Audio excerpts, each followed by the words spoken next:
साथियों, आज का जो हमारा शीर्षक है केशवदास। जैसा कि आप जानते हैं, केशवदास रीतिकाल के प्रवर्तक और प्रमुख कवि हैं, जिन्होंने रीति की परंपरा की शुरुआत की और हिंदी साहित्य में संस्कृत के ग्रंथों को अनुवाद करके एक नई परंपरा का विकास किया और हमें साहित्य शास्त्र की कई विधियों से नए तरीके से अवगत कराया। तो जैसा कि हम पढ़ रहे हैं कि केशवदास का जो प्रमुख ग्रंथ है रामचंद्रिका, रामचंद्रिका में राम की महिमा का स्तुति गान है और बहुत ही अल्प समय में लिखी गई थी, जैसा कि हम जानते हैं। कुछ पद्यांश आपने पूर्व की कक्षाओं में पढ़े थे। और रामचंद्रिका में जो सबसे प्रमुख विशेषता है वो है संवाद योजना। परस्पर जो वार्तालाप होता है पात्रों के बीच, बहुत ही नाटकीय तरीके से और बहुत ही सुंदर से यहाँ वार्तालाप दिखाया जाता है। रावण अंगद संवाद इसका एक बहुत महत्वपूर्ण अंश है। उसी को हम निरंतर पढ़ते हुए यहाँ आगे बढ़ रहे हैं। जो दो पद्यांश आपके समक्ष लिखे हैं रावण अंगद संवाद से, उसी की हम यहाँ पर व्याख्या करेंगे। जैसा कि आप जानते हैं कि रावण के दरबार में दूत बनकर जाते हैं अंगद और उन्हें निरंतर समझाने की चेष्टा करते हैं कि तुम समझ जाओ, सीता को लौटा दो, राम से युद्ध मत करो। लेकिन रावण अपने अहंकार में डूबा हुआ है।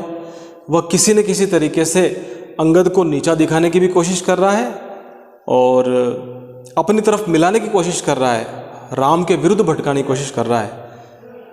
तो ऐसी स्थिति में अंगद अपनी बात को निरंतर करते हुए कहते हैं, शत्रु सब मित्र हम चित्त पहचानिए। कि कौन शत्रु है कौन मित्र है मैं अपने हृदय से अच्छी तरह पहचान सकता हूं। तुम मुझे सिखाने की चेष्टा बिल्कुल मत करो। कौन शत्रु है कौन मित्र है मैं अच्छी तरह से मेरे चित्त से मैं पहचान सकता हूं। दूत विधि नुत कबहु न उर आ नहीं। दूत विधि नुत कबहु न उर आ नहीं, यानी कि दूत का क्या कर्तव्य है, किस वजह से मैं यहां पर हूं और मेरा क्या कर्तव्य है मुझे अच्छी तरह मालूम है। तो मैं नई विधि को अपने हृदय में नहीं आने देना चाहता। जो विधि आप मुझे सिखाना चाहते हैं उस नई विधि से मुझे कोई लेना देना नहीं है। दूत का जो वास्तविक कर्तव्य मैं उसे भली भांति निभा रहा हूं। आप मुख देखी अभिलाष अभिलाष हो। आप तो अपना मुख देखिए जो कई अभिलाषाओं से भरा हुआ है, उसको देखिए, अपने आप को देखिए। आप राखी भुज शीश सब और कह राखूं। मेरे शीश के ऊपर तो मेरी भुजाओं की रक्षा, मेरे शीश की रक्षा तो स्वयं श्री राम कर रहे हैं। तो मुझे तनिक भी चिंता नहीं, मुझे किसी तरह का कोई भय नहीं, मुझे अपने सुरक्षा की चिंता नहीं, क्योंकि मेरे सिर मेरी भुजाओं पर तो साक्षात ब्रह्मा जी राम का हाथ है। ऐसा कहने के बाद रावण फिर तिलमिला जाता है, फिर अपने अहंकार से भर जाता और वो कहता है रावण, महामिचु दासी सदा पाई धोवे, प्रतिहार वे के प्रसूर कजोवे। रावण फिर अपने अहंकार से डूबा हुआ कहता है कि महामृत्यु जिससे सारा संसार भयभीत रहता है, स्वयं मेरे यहाँ दासी बनकर के पांव धोती है, दासी बनी रहती है। प्रतिहार वे कृपा सूर जोवे, और सभी देवतागण प्रतिहारी बनकर, द्वारपाल बनकर, रक्षा बनकर मेरी आज्ञा का इंतजार करते रहते हैं, बाट जोते हैं कि मैं यानी रावण उन्हें कुछ आदेश दूं। छपानाथ लीने रह छत्र जाको, यानी कि मेरी जो यश कीर्ति का छत्र है स्वयं छपानाथ यानी कि कलानाथ यानी कि चंद्रमा लेकर के खड़े रहते हैं। जो मेरी यश कीर्ति की पताका को वो स्वयं लेकर खड़े रहते हैं। करेगा कहा शत्रु सुग्रीवता को, ऐसे बलशाली रावण का सुग्रीव क्या बिगाड़ सकता है। सका मेघमाला सीखी पाक करी, स्वयं मेघमालाएं जो मेरे यहाँ पानी भरने का कार्य करती है और सीखी पाक करी, और स्वयं अग्नि मेरे यहाँ पर पाक यानी कि खाना बनाने का काम करती है। करे कोतवाली महादंडधारी, और स्वयं यमराज महादंडधारी मेरे यहाँ पर कोतवाली की भूमिका निभाते हैं। पढ़े वेद ब्रह्मा सदा द्वार जाके, कहा बापूरो शत्रु सुग्रीव ताके। यानी कि जिसके यहाँ पर स्वयं ब्रह्मा जी उनके द्वार पर वेद पढ़ते रहते हैं, वेदों का उच्चारण करते रहते हैं, तो तुम्हारा वो बेचारा सुग्रीव मेरा क्या बिगाड़ सकता है, मेरा क्या कर सकता है। तो इस छंद में रावण का अहंकार साफ झलकता है। अंगद फिर अपना जवाब देते हैं अपने तरीके से, दूत कार्य को पूर्ण करते हुए कहते हैं रावण को, पेट चढ़ियो पलना पलिका चढ़ी, पालकी हूँ चढ़ी मोह मड़ियो रे, चौक चढ़ियो चित्र सारी चढ़ियो, गजबाजी चढ़ियो घर घर घर चढ़ियो रे।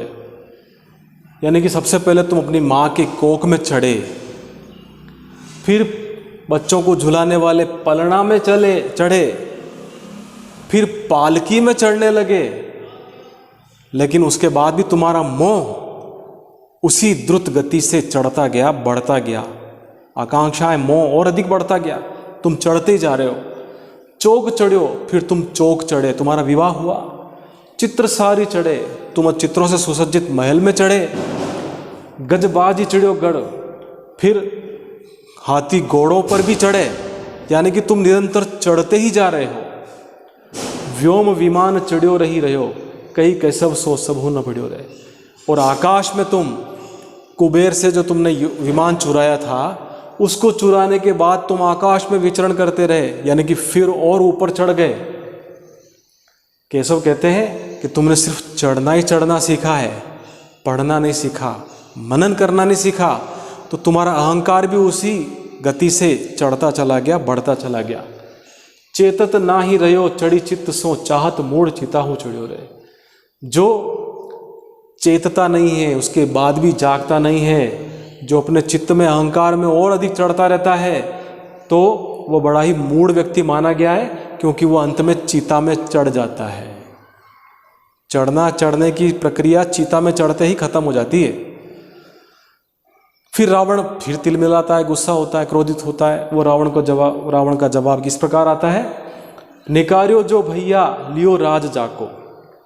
अब वो कहाँ की बात कहाँ जोड़ रहा है कि जिसके भाई ने यानी कि भरत ने राम को घर से निकाल दिया और उसका राजपाट छीन लिया।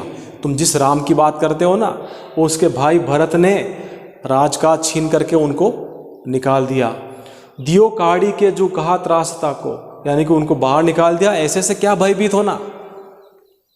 लिए वानराली कहो बात तो सो, जो वानर की सेना लेकर के जंगल में पड़ा हुआ है, सो कैसे जुड़े राम संग्राम मोसो। तो वो राम तुम्हारा जिसकी तुम प्रशंसा करते हो, वो मुझे संग्राम में किस प्रकार हरा सकता है, किस प्रकार जुड़ सकता है।